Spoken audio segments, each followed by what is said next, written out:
travail de cohésion. Est-ce que déjà, ça, c'est quelque chose qui pourrait vous plaire, Régis, de faire ça avec votre équipe? Est-ce que ça porte ses fruits?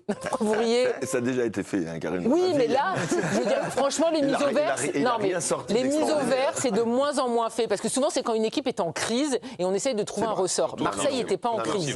Non, comment? Surtout aussi longue. Voilà. Donc, c'est quand même une petite nouveauté par rapport à une équipe qui était 3e de Ligue 1. Dans la préparation de son match par rapport à l'opposition, le résultat a été très important pour eux. Ils ont changé d'organisation depuis le match de Lens. Ils sont passés à 3 derrière.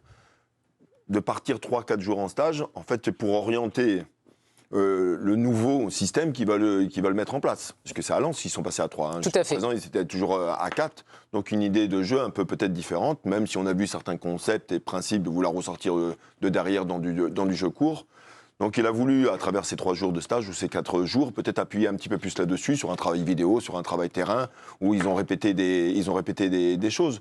Tout à l'heure, on a parlé, je sais plus qui a parlé de Rabiot. Rabiot qui est dans une position un petit peu plus haute sur le terrain. Est-ce que ça lui convient aussi? Donc en fait, ces 3 jours de stage ou ces 4 jours, ça sert aussi à avoir des entretiens avec les uns et les autres pour que tout le monde se mette d'accord, que tout le monde soit d'accord sur un projet un nouveau projet qu'on va mettre en place. Mais rassurez-vous, c'est pas une nouveauté. Ça mais depuis 20 ans. Quand ça marche bien, c'est plutôt...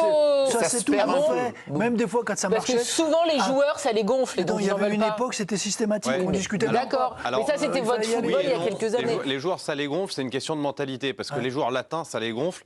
Il y a une excellente interview chez nos confrères de SoFoot d'Andy Carroll qui explique à quel point, lui, il aimait les moments de groupe, alors que ce soit les moments festifs de groupe, mais aussi les mises au vert d'avant-saison et tout ça.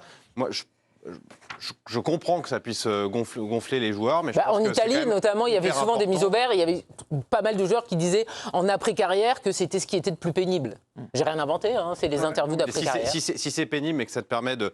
Enfin, si tu en fais un de temps en temps et que ça te permet de souder ton groupe et d'avoir une meilleure cohésion, d'avoir des gens... Justement, le papier dont vous parliez sur leur stage à Malmort là, était très intéressant, où on voit que des joueurs, je crois que c'est Holberg qui dit... on apprend à connaître nos coéquipiers, on dépasse un peu le fait de tiens, aujourd'hui on s'entraîne, il pleut ou il fait beau temps, quel crampon tu vas mettre. C'est peut-être important. Il pleut jamais à Marseille. Quand tu veux créer un esprit de groupe, c'est peut-être important de connaître tes coéquipiers un peu au-delà du terrain, quoi. Nabil, cette semaine était cruciale pour De Zerbi. C'était le premier match à domicile après son coup de gueule contre Auxerre où il avait dit « si c'est moi le problème, je m'en vais ». Est-ce que ce soir, c'est sa victoire par rapport à cette mise au vert, par rapport à l'adversaire également et à ce dispositif tactique qu'il a remis? En tout cas, c'est une victoire qui est importante. Il y en a eu une autre avant dans la saison qui a été importante et on pensait que l'OM jouait le titre. Je sais pas si vous contre Lyon. Donc là, il est peut-être un peu trop tôt pour dire si elle est déterminante. Alors, elle est face à un adversaire direct, il n'y a pas de souci. Mais moi, j'attends quand même consolidation parce qu'il y a eu des rechutes dans la saison. Pas seulement que sur le contenu, mais aussi sur les résultats. Je suis d'accord avec Timothée quand il dit que c'est une victoire... Timothée, ça va, je te prends pour l'acteur, là, Timothée Dalton. Oui, il y avait Timothée, ce soir sur la chaîne L'Équipe aussi. On aurait pu faire un bon James Bond. Voilà, bon, bref. Non, mais j'attends quand même consolidation et peut-être que oui, cette victoire face à un adversaire direct, ça va donner davantage de confiance aux joueurs et notamment vaincre ce syndrome, puisqu'apparemment il y avait un syndrome des matchs le syndrome, voilà, des matchs à domicile. Donc à voir. Parfois, vous savez, la saison, ça peut basculer sur un fait comme ça. Le podium, ça peut se gagner sur un pénalty à la dernière minute. C'est ça le football. Et Marseille est deuxième, en tout cas, ce soir. Hugo, vous en aviez déjà un petit peu parlé ce soir. Pour vous, c'est le grand gagnant. De Zerbi, il avait une pression avant le match. On le rappelle, à la mi-temps, l'OM est sifflé. Il fallait faire un résultat ce soir. Il avait une pression, il a réussi à faire un résultat, mais au-delà du fait que je pense que, comme tout à l'heure, que la victoire est méritée, j'en attends encore plus de Zerbi, parce que depuis le début de la saison, on voit des matchs quand même qui se ressemblent dans le contenu, dans le sens où Marseille ne se crée pas assez d'occasions par rapport à ce qu'il veut faire. Là, ce soir, c'est encore 4 occasions, 5 maximum. C'est pas suffisant. Alors certes, c'est Monaco en face, mais même quand c'est Auxerre, même quand c'est Angers, mais là, c'est plus facile d'avoir. Alors je vais peut-être même à Lyon, paradoxalement, c'est plus facile d'avoir des occasions contre Monaco qui va ouvrir le jeu, qui va jouer plus haut, que contre peut-être des équipes en bloc bas plus organisées, où ils ont eu beaucoup plus de mal depuis le début de la saison. Exactement. D'ailleurs, à Brest, ils gagnent en début de saison, et ils gagnent en contre-attaque. Ils ne gagnent pas parce qu'ils les font tourner comme une équipe de hand à la Luis Enrique. Et c'est exactement où je voulais en venir. De Zerbi, il veut justement attirer les adversaires, les faire sortir pour ensuite les contrer en possession, etc. Et Et je ne l'ai pas encore suffisamment vu cette saison. Je ne l'ai pas suffisamment vu ce soir. Parce que pour faire venir l'adversaire, déjà, il faut qu'il en ait envie. Et puis il faut que ça joue bien derrière. Quand il vient, et comme Monaco, quand il presse bien, je ne suis pas sûr que les défenseurs marseillais aient la capacité et la qualité pour ce jeu-là.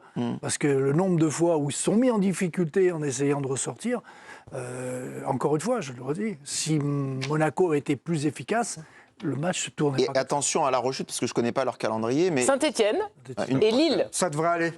Saint-Étienne qui vient Non, Saint-Étienne qui va. Donc ils vont à Saint-Étienne, à Geoffroy Guichard. Je pense que ça ira. Avec un score qu'on découvrira le week-end prochain. Et après, il y aura la réception de Lille et puis vacances. Alors attention, la réception de Lille, c'est pareil. Ils vont jouer intelligemment, les attendre certainement. Ça peut être compliqué parce que Lille contre très bien. Et surtout, Lille, c'est l'équipe la plus efficace depuis le début de saison. Raymond, par rapport à cette victoire qui serait la victoire d'un coach, est-ce que c'est quelque chose que vous validez ou quand vous étiez entraîneur, ça vous gênait toujours quand il y avait cette question qui était mise sur la table? C'est gênant parce que, alors à chaque fois qu'il perd, c'est la faute du coach. Ça dépend. Et quand il gagne, c'est grâce à lui. La semaine est particulière. Mais non, c'est un ensemble de choses. Il fait des actions, il a réussi, on peut dire, il les a amenés en stage. Ils ont gagné Lens le dernier et là, ils viennent de gagner. Peut-être que aussi les joueurs ont montré quelque chose. S'il n'y avait que l'entraîneur et qui décide que, tiens, celui-là, on doit le gagner, on va en stage et on va gagner, pourquoi les autres ne le font pas? On se pose des questions. Il y a des choix. Il a fait des choix contre Lens, il fait des choix ce soir. Il a des choix différents. Non, il a décidé de remettre le même 11. Il nous a expliqué que Rongier était un titulaire, même s'il est fautif sur le but monégasque. Il a décidé d'emmener ses joueurs pendant 4 jours. Alors, j'ai bien compris que vous faisiez ça toutes les 4 semaines. Mais en 2024, c'est assez surprenant. Oui, mais ça ne se fait plus. Mais alors, dire que maintenant, c'est sa victoire, je trouve que c'est toujours exagéré. D'accord. Bien sûr, c'est la victoire du collectif, de l'équipe. Et on peut dire à Marseille, aussi du public, parce que quand on est à Marseille, il y a une pression énorme et elle peut être négative ou positive. Cette fois-ci, ça a marché. Régis, si on part 4 jours au mise au vert, samedi soir, ils étaient aussi au mise au vert à la commanderie et tu te fais taper 3-0 par Monaco, Deserbi passe une mauvaise semaine, a priori. Et tout le monde lui tombe dessus. Tout le monde va lui tomber dessus. Mais moi, je pense qu'il faut lui attribuer certaines choses par rapport à la mauvaise période où il a déclaré, si c'est moi le problème, je vais C'était contre Auxerre le 8 novembre dernier. Je vais partir. Quand il fait cette déclaration, après, quand il se retrouve seul, il y a toute une réflexion dans sa tête. Dire il a pris des vraies décisions, déjà tactiques, d'organisation, de changer d'organisation. Je pense qu'il prenait trop de buts à un moment. Il s'est posé la question s'il ne fallait pas solidifier un peu son secteur défensif. Il s'est rendu compte que le championnat français, il y a quand même des choses spécifiques. Et je pense qu'il n'en était pas conscient quand il est arrivé à Marseille. Et il dit, je pense qu'il va peut-être falloir repartir sur des bases un petit peu plus classiques. Et puis, par étapes, on va faire les choses. Et là, les 2 résultats à Lens et ce soir valident un peu ses décisions. Alors après, le stage, on peut en dire tout ce qu'on veut, ça existe depuis un bon moment. Mais en fait... Un stage et ça repart, quoi. Sa réflexion, c'est un bon slogan. Sa réflexion est juste, quand même. Pour le moment, ça lui donne raison. Alors après, on peut en reparler, il n'y a pas suffisamment d'occasions, le secteur offensif, l'animation, le jeu combiné avec les uns et les autres, c'est un peu difficile. Et je trouve qu'il est parti sur quelque chose où, avant tout, il s'est dit, il faut que je me retrouve un petit peu plus d'être solide. Et puis après, on va passer par d'autres étapes. Et après, quand vous parliez de... Attendez, Timothée, excusez-moi, parce que ça fait un petit moment qu'il levait la patoune. Non, c'est ça, simplement sur le stage, dire que le stage a eu un impact direct. Moi, par exemple, dans les 20 premières minutes de jeu, quand je les ai vus presser, et je le disais tout à l'heure, avoir un peu les jambes qui tremblent, je me suis dit, voilà un stage qui n'aura pas servi à grand-chose, dans la notion un peu commando. Moi, par contre, ce qui me plaît, c'est qu'entre Auxerre et aujourd'hui, effectivement, il y a un coach qui a des problématiques face à lui, qui réfléchit et qui emploie, qui met en place des outils pour contourner son problème, pour surmonter son problème et pour réussir à faire en sorte de retrouver des résultats, de retrouver une équipe qui est peut-être, sans être brillantissime aujourd'hui, réussi à gagner un match extrêmement important dans la course au podium. Et je trouve ça très intéressant qu'entre le moment où il dit si c'est moi le problème, je peux me barrer. Et aujourd'hui, il a mis des choses en place. Ouais, d'accord. Un stage, un changement de système, ce que tu veux. Après, et pour l'instant, ça paye. Juste pour clôturer, pour répondre à la rivière des Herbis tout-puissants, ça, par contre, on en est très loin. Il a mis des choses en place pour éviter de prendre moins de buts. Il a joué contre 2 équipes qui jouent. Oui. Lens joue, ouvre, Monaco presse, et dans le registre de ce qu'il attend pour pouvoir ressortir et faire. Maintenant, on attend pour voir quand il va jouer. Saint-Etienne. Contre Saint-Etienne? Non, pas Saint-Etienne, une autre. Contre Lille, Parce que nous, on met en place ce qu'il faut pour pas prendre de but. Oui, ça marche pas vous super. le mettez en place, oui, mais d'accord. On attend ce qui s'est passé contre Auxerre, ce qui s'est passé contre Angers, où il faut trouver d'autres ficelles. On va voir. Là, quand les équipes jouent comme lui, il en a envie, parce qu'elles viennent chercher, elles viennent presser, ça va bien, il y a un peu d'espace, ils arrivent, quand ils font pas de faute derrière, ils arrivent un peu à ressortir, ça va. J'attends, moi, comme Nabil, les matchs où l'adversaire va lui dire « Eh ben, viens ». Mais Raymond, viens voir. quand on bat les équipes qui font partie des meilleures défenses de Ligue 1, c'est le cas de Lens et de Monaco, ça signifie pas quelque chose? Même si c'est pas deux blocs qui attendent et qui jouent au fil barbelé, c'est quand même compliqué. Pardon, mais ça signifie un truc qui est vrai depuis le début de la saison. L'OM est une équipe qui surperforme sur ses occasions. On l'avait vu à la victoire à Lyon, Nice. ça s'était vu même à Brest, une victoire très large, mais avec chaque occasion qui rentrait. Et alors c'est très bien. Ça veut dire que c'est une équipe très réaliste, comme Lille cette saison. Mais ce n'est pas quelque chose qui est amené à durer éternellement non plus. Qu'est-ce que ça va devenir quand il y aura moins de réussite, moins de chance aussi parfois, un fait de match qui tourne plutôt en défaveur de l'OM.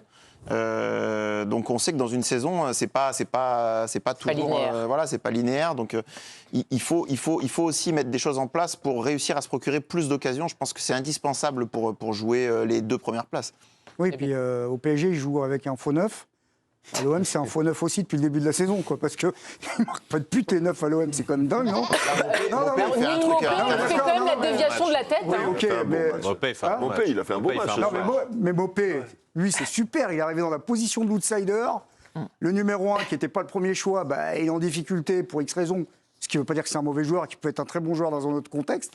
Mais vous parliez du fait qu'il ne se crée pas tant d'occasions que ça. Mais ça tient aussi. Parce que moi, je leur dis, quand j'ai calé les 2 effectifs, là. J'ai calé la ligne de 4 à Monaco. J'ai regardé leur banc. Je parle juste des gars devant. Hein. Et puis là, vous me dites Rabiot, qui est obligé de jouer en 10 hybride presque. C'est-à-dire qu'en fait, ça manque quand même de créativité. Alors, Harry, t'es pas là, pour le coup. Mais il n'y a pas trop, finalement, de ressources dans ce domaine-là. Moi, quand je regarde les 2 effectifs, je me dis que Marseille, vous me dites qu'ils ont mis 28 buts, là, c'est un miracle. Hein. Non, ils en ont même mis 29, Non, je mais vous confirme. C'est un miracle en se procurant aussi peu d'occasions. Écoutez, c'est peut-être Enfin, un ils ont miracle. rencontré 2-3 ambulances, ça aide bien. Ah bah. Non, mais sérieux. Mais ils sont quand même 2e de Ligue 1. Non, mais ce qui en dit quand même long sur le niveau de notre championnat. Ouais. Ça,